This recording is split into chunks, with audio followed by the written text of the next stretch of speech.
Not every life follows a straight line. Sometimes the path moves from medicine to ministry to law, and somehow all three point towards the same purpose: helping people. Welcome to the Marquis Masters podcast. I'm Nick Franck. Today, I'm joined by Mattielyn Williams, a retired administrative judge who spent more than 26 years with the Tennessee Department of State and made history as the first African-American woman to serve in that role. But what makes her story so compelling isn't just the position she held, it's the path that brought her there. From growing up in Washington, D.C. during a turbulent era in American history to nearly pursuing ministry before ultimately choosing the law, Mattielyn's career has always centered around helping people. We talk about her unconventional journey into the legal profession, the real human impact behind many of the cases she handled, and why community service, faith, and compassion continue to guide her life even in retirement. We also get into mentorship, civil rights flowers, and a shared passion for bird watching. Let's get into it. I'm excited to welcome Mattielyn Williams to the Marquis Masters podcast. Mattielyn is a retired administrative judge who spent 26 years with the Tennessee Department of State Administrative Procedures Division and even made history as the first African-American woman to serve as an administrative judge in that role. Mattielyn, thank you so much for joining me today. How are you?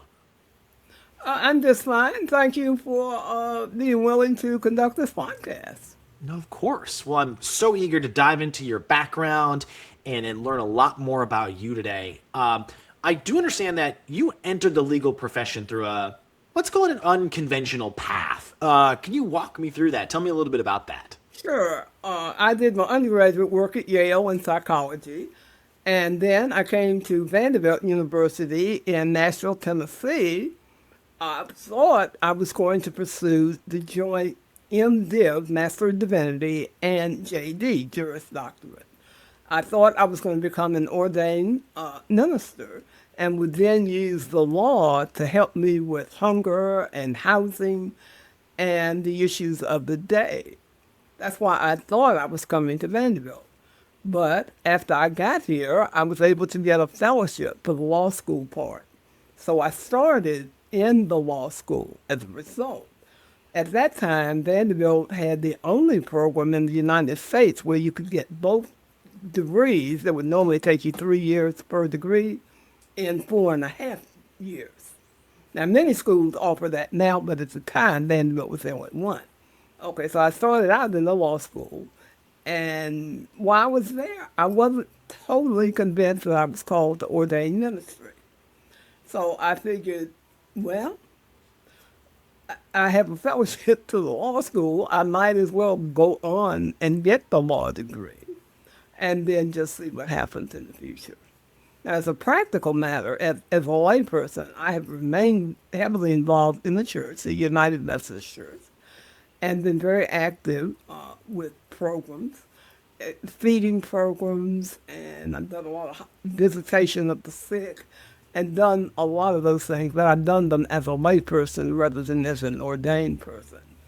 In terms of law, I graduated law school, and then I spent 2 years as an assistant director of housing for Vanderbilt, and I worked with students, everything from students who were hospitalized in the middle of the night to addressing broken beds, broken desks, broken furniture, students doing plays, students writing plays, lots of things like that, because Dean Casey Potter, who was head of residential and judicial affairs, also was an attorney. And he was a Vanderbilt Law School graduate and had ultimately chosen the path of higher education administration rather than the traditional practice of law. So I kind of wanted to try that on the side. After working 2 years at Vanderbilt, I had the opportunity to work at the Tennessee Higher Education Commission. In Tennessee, there are two systems of public universities. One is the University of Tennessee, and perhaps you've heard of that. But then the other is the Tennessee Board of Regents. The Board of Regents contains 4-year universities, but it also contains community colleges, area vocational technical schools as well. At that particular time, the higher education system in Tennessee had been racially segregated. But there was a court order stating that must end. So I had the unique opportunity to be a part of the end of that lawsuit, as well as a practical matter, working to get funding so that there could be black faculty at the previously predominantly white universities, community colleges, APTSs, as well as getting money to fund white professors, white students with scholarships to attend what had previously been the predominantly black universities, community colleges, and what have you. So I got to do a lot of hands-on work. I traveled to all the both the University of Tennessee and the Tennessee Board of Regents schools. I got to meet students who were actually receiving the scholarships or the fellowships at the graduate level. Got to meet some of the new faculty who were in the process of integrating the actual higher education institutions. I really enjoyed that. Did that for about 12 years. Now, the Secretary of State in Tennessee is a member of the Tennessee Higher Education Commission by law. But in this particular case, he's also the Secretary of State. So when a vacancy came up for an administrative judgeship, my good friend, my mentor, the late Speaker pro tempore Lois DeBerry, was good friends with Secretary of State Riley Darnell. And so she said to him, why don't you consider hiring someone who's African American? And why don't you make that person Mattielyn Williams? And he said, Mattielyn Williams, I already know her because as a person who sits on the Higher Education Commission, I see her all the time making presentations and what have you in my role as a member of the Higher Education Commission. And Speaker Riley Darnell was also a licensed attorney as well. So of course, I went through the formal interview process and what have you, but being nominated by Speaker pro tempore Lois DeBerry certainly helped. And the fact that he had already seen my work in the higher education context certainly was to my benefit as well. So one thing I tell anybody, whether it's a junior high school student, a person who is an undergraduate student, or what have you, is whatever you do, it's important to make and maintain contacts. Because you never know when someone you know may end up being instrumental in your career, your personal life, or what have you. That's something I tell anybody and everybody who will listen. Yeah. Mattielyn, was there a point, when you went into college and you thought, okay, I'm possibly going into this vocation of ministry, but then law came in? Do you remember, was there a moment where you said, okay, like I'm kind of pushing the ministry aside and law is going to be the thing I'm going to do? No, I would say it was more gradual. I wouldn't say there was a single incident or time. It was more gradual. Yeah. Have you ever wondered how some people's stories live on, not just through their work, but through history itself?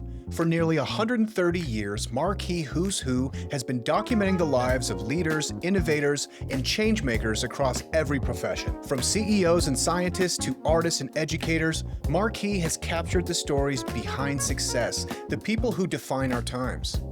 Being listed in Marquis Who's Who isn't just recognition, it's taking control of your personal brand and using it to create a meaningful and impactful legacy. It's a record of your life's work, preserved, published, and accessible to generations who will study, research, and be inspired by your contribution. If you've built something meaningful and you've made an impact in your field or community, this is how you ensure your story is told and your personal brand is maintained accurately with integrity. Visit MarquisWho'sWho.com to learn more about how you or someone you admire can be featured, because history remembers those who take the time to record it. Do you have an aspect of the law that that just really sticks out to you from that perspective of the administrative judge? Like, what do you love about it? What was something that every day when you went to work, you were like, okay, this is why I'm doing this? Okay. There are two types of centralized administrative judge pools across the United States. In some states, a judge is permitted to specialize. In other words, for example, only do 10-care Medicaid, only do Department of Safety, only do environment and conservation or whatever. That's how some panels are organized. But in the majority of states, and in Tennessee in particular, the administrative judges do a little bit of everything. So I had a mixture of everything from 10-care, which is the state of Tennessee Medicaid program, to hearing appeals from state employees who've been disciplined, to environment and conservation cases where people had allegedly been either polluting the water or the air, the streams, underground storage tanks leaking, disputes about land use between cities and counties. Department of Safety cases where a person was accused of using their motor vehicle to run drugs, and the state wanted to take the vehicle. So one thing I really enjoyed was the variety of cases. Now, of course, the downside of that is you've got to constantly keep yourself abreast of law in whole lots of different areas. Whereas states that have panels where the judges specialize, they declare that they get better rulings from their judges because you're going to do only employee appeals, or only taking of cars or polluted water or what have you. The other downside of the specialization is some litigants will say, well, if all you're doing is one type of case, to some extent there's a chance of you becoming biased, in particular because you're going to see the same state's attorneys all the time because you're doing that same type of case all the time. Whereas you don't have that as an issue in a state like Tennessee, where you may be hearing 10-care attorneys one day, and then environment and conservation the next, and what have you. To me, that's another advantage of not allowing the central panel judges to specialize. Now, my favorite type of case actually was 10-care, because it was cases whether the person was represented by an attorney or represented themselves. A person wanted a particular medication, they wanted a particular surgery, something of that kind, and were presenting proof as to why their case should prevail. And then, of course, the state was arguing that whatever it was not medically necessary. So those, to me, were real cases with real people with real practical problems. Whereas, let's say, cases I heard where a hospital, say, or other health facility wanted to build onto itself. And then other hospitals or healthcare centers wanted to oppose that because they thought that this, the first entity I mentioned was becoming too big or what have you, or trying to monopolize the healthcare industry in that community, that sort of thing. Now, certainly those were real cases, and some of my longest decisions in terms of number of pages were in the Health Facilities Commission arena. But everybody in those kinds of cases was well represented by high-quality attorneys and what have you. And it just seemed very different to me than individual persons who were ill and had needs. It was just a totally different flavor. Now, we also did the licensing boards. Say, for example, a person had a license as a physician, a dentist, a funeral embalmer had the state of Tennessee license. An electrician has a state license. Once you have your license, before the state can either completely reverse your license or can discipline you or can require you to take additional training of some kind in order to keep the license, well, you're entitled to a hearing. And I found some of those cases to be very, very interesting, including the cases where someone was either born and or educated outside of the United States, and then they were making an argument as to why the training they had received was equivalent to what they would have taken had they studied in the United States. So we heard some very, very interesting cases of that kind.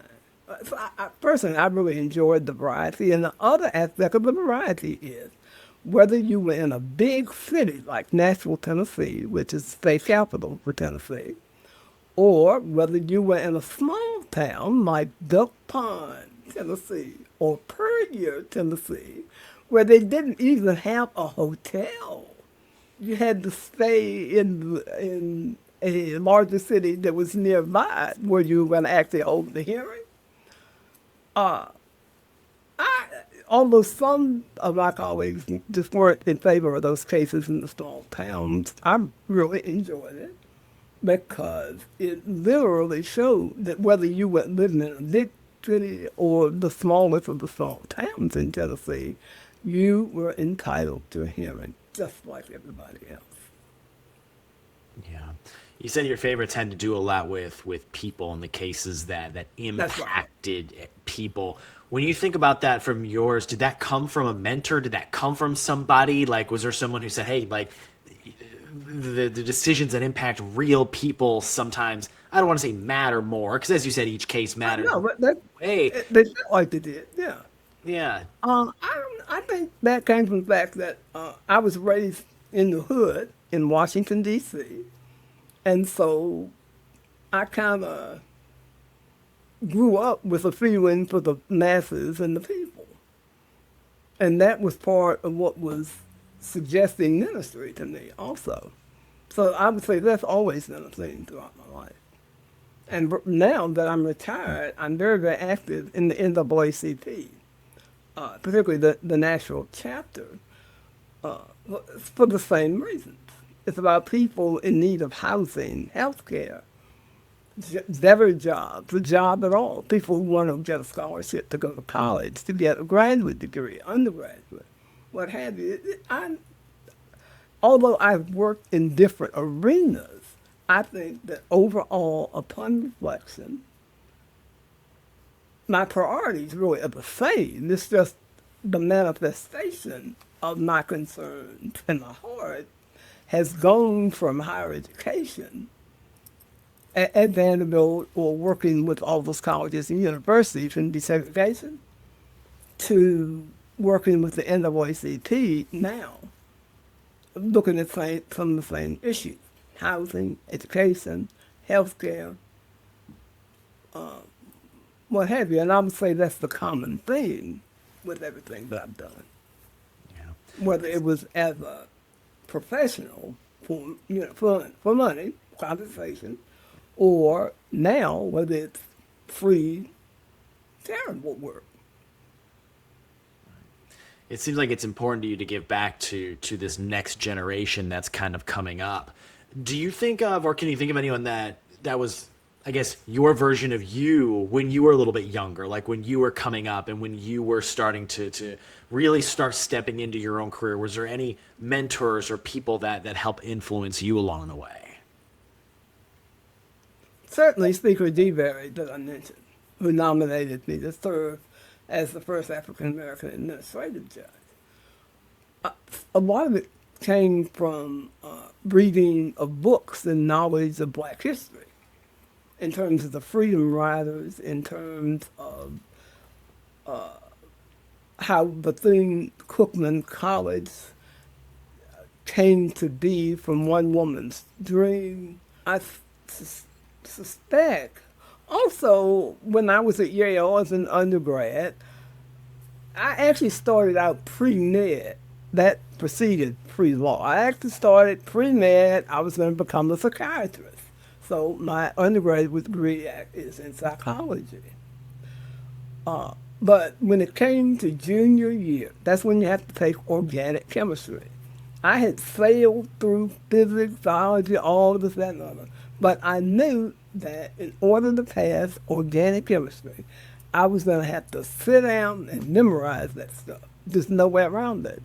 And I felt at that time like my involvement with the Black Student Alliance at Yale, with the Women's Political Caucus, and also the Yale Political Union, Yale's Patel Chapel. I felt like those things were more important to me. And so I recognized easily, rather than make myself terribly unhappy trying to do organic chemistry to say pre-med, oh shit, I just have to do something else. It's just that simple. So I guess, having just said that to you, I think it's true that every time there's been a decision that had to be made between working with people with issues and concerns versus some kind of notion that I've had about medicine or law, ministry or what have you, I've always been on the side of the people. And I think that's having grown up in D.C. Well, in fact, I can remember when Martin Luther King was assassinated, there were troopers, armed gentlemen, just men at that time, with big guns on every corner of every block in my neighborhood. And that made quite an impression on me. The grocery store, a Safeway store, never was dipped back to this day, and that's, 30 or 40 years. The theater, the little corner store, none of that, the laundromat, none of that was ever built back. So I recognize, based on my firsthand experience, that life can be awfully rough. It really can be. And so anything I can do to help lessen that blow is what I feel a calling to. Yeah, you mentioned that you work with the NCAA, the NAACP, and you're a counselor. You're involved in your church. Like you're kind of give back. You give back. I'm busier now than when I was working. And see, also there were certain things I couldn't be heavily involved in when I was working as a judge, because NAACP might have scared some people. Now I held the membership, and you can hold the membership, but that's different than being on the executive committee and what have you. Like I am now. How important is that for you to be involved in all of these organizations and to give back to your community? It's extremely important. Really, it's the only thing I'm living for. Unfortunately, I don't have a husband, never been married, no children. So I guess I'm married to social causes, in a sense. Yeah. That's the most important. And the reason I am involved in social causes is because I think the most important thing we could do while here on this earth is to love our fellow man and woman. And to me, that's how I can show that. The other people have different ways of showing it. But for me, that's how I show it. And I think that's because of my faith also. Yeah. How do you like spending, when you're not giving all your time away and devoting your time to the community, how else do you like to spend your free time? I enjoy movies. In fact, I just saw the Michael Jackson movie last weekend. I enjoy fishing, and I actually got the lifetime Tennessee fishing license when I retired. But I haven't actually been fishing. I don't have time for that. It's terrible. I know I need more balance in my life. I recognize that. Now, I also love planting flowers and watering flowers because they're pretty, and I didn't grow up with flowers in the hood. Come on. So that's something I really enjoy. And if you were to come to my condo, you'd see bunches of flowers on the back porch and you'd see bunches of flowers on the front porch. You also would see bird feeders. I love feeding the birds because it's fascinating to me how many different varieties of birds there are, and then how they'll come and they'll be hungry or they'll want to get in the bird bath and clean up, and that tickles me also. Yeah. So I would say those things. Mattielyn, we are kindred in that. My wife and I this year just built in our backyard a really big flower garden. We built a path in it. Okay. We put bird seed. We have one of those bird feeders that has a camera on it, so that we see like what bird comes up, and then Okay. it'll tell us what kind of bird it is as That's well. right. Oh, it tells you what kind? I It thought tells they us what kind of. recommend having to look it up in a book. Yep, it has it right there in the app. It'll tell us what it is. Where'd you get that? I haven't heard of that. I will share it with you when we are done today, because it is. Oh, it please is. do. Yeah, that sounds great. It's so fun to see, and the garden itself, which we have a garden with vegetables and things like that, but the flower garden is what we added this year, and there's just something peaceful and serene, and to just That's right. sit out there in the morning, right, and just Exactly. listen to the Exactly. birds and sit within the flowers and just watch it. It's an amazing hobby to have. If you were to invite someone over to sit, Right. drink a cup of coffee, and watch the flowers, like one person, whether they're past or still alive right now, who would it be? Either President Abraham Lincoln or Thurgood Marshall, the Supreme Court Justice Thurgood Marshall. Or Love that. maybe Ruth Bader Ginsburg. Let's include a woman in there. Yeah. Oh, great. That'd be just to have the circle of all three of them. Oh, Be oh, wow. fascinating That would be conversation. something else. That would Yeah, really be it something. would.